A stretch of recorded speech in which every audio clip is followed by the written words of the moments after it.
Growing Pains. Let's just talk very briefly about some of the actors. Okay, Alan Thicke.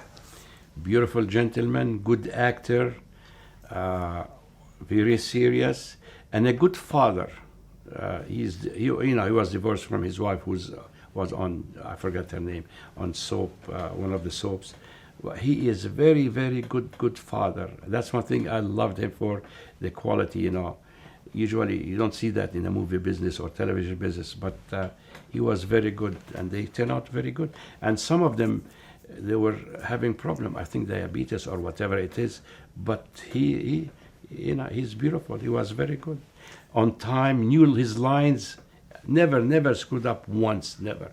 He reminds me of Hal Linden, both of them.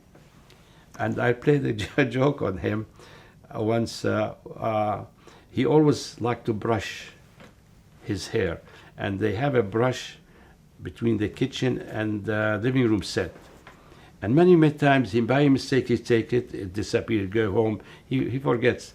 Finally, they nailed it. They have a chain, and they nailed the brush. He always was very sensitive about his hair. He did his own brushing, after he was done. Anyway, go ahead. Kirk Cameron. Very nice, until he became born again Christian, and I'm not afraid to say that.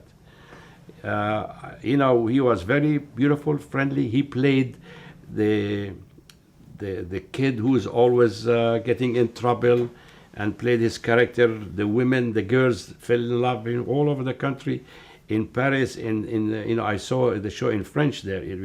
Everybody, when they say Kirk was beautiful, finally the last year, all of a sudden, we are all heathen on the set somehow. And one day I told him, I was born in Jerusalem. We created all religions. What you are doing is not right. We helped him be where he is. I'm talking about not only us.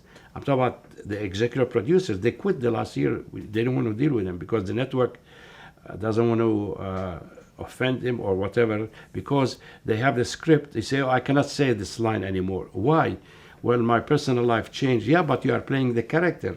You cannot change. So they took some of these lines, gave it to the boy, Ben, to play, and sometimes in one or two shows, he didn't have much. He showed up and disappeared because he refused to say lines that is against his religion. And I don't know what's his religion, but so he is one of our operators that became very born again. And that's the guy, I won't mention his name. I gave him a break because nobody will hire him because of drug problems. But I gave him a big break and hired him, and gave him a job. And yet, so they start to look at us like we are not, I don't know what it is, but I'm not afraid to say that. And everybody knows that. He gets married, and he doesn't invite Alan Thicke or Joanna Kearns. These are the guys who was with him for 6-7 years, right?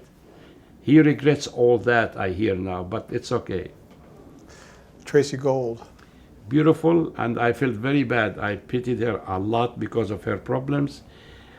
And if anybody wants to thank somebody, and I'll go on the record, they should thank Joanna Kearns. She is the one who told the network, the executive producer, this girl has a problem, somebody has to deal with it. You just can't, her family didn't have, I don't know what happened there, they couldn't deal with it, but she forced the issue, and that's when she stopped. We went without her for a while. And Leonardo Dicaprio, who was in over 20 episodes. He is 2 years. He was 2 years. Beautiful. His mother was there always with a still camera. We kidded a lot. He's beautiful kid at that time. Of course, now it's different. Very smart, very sharp. It's funny. The other kids they ask, how do I play? Describe the character. With him, he played himself. It's very hard to do that. But he did that. He was beautiful. Like Jack Nicholson. Jack Nicholson, he plays natural, and that's very difficult, believe it or not. But he was beautiful. A nice boy,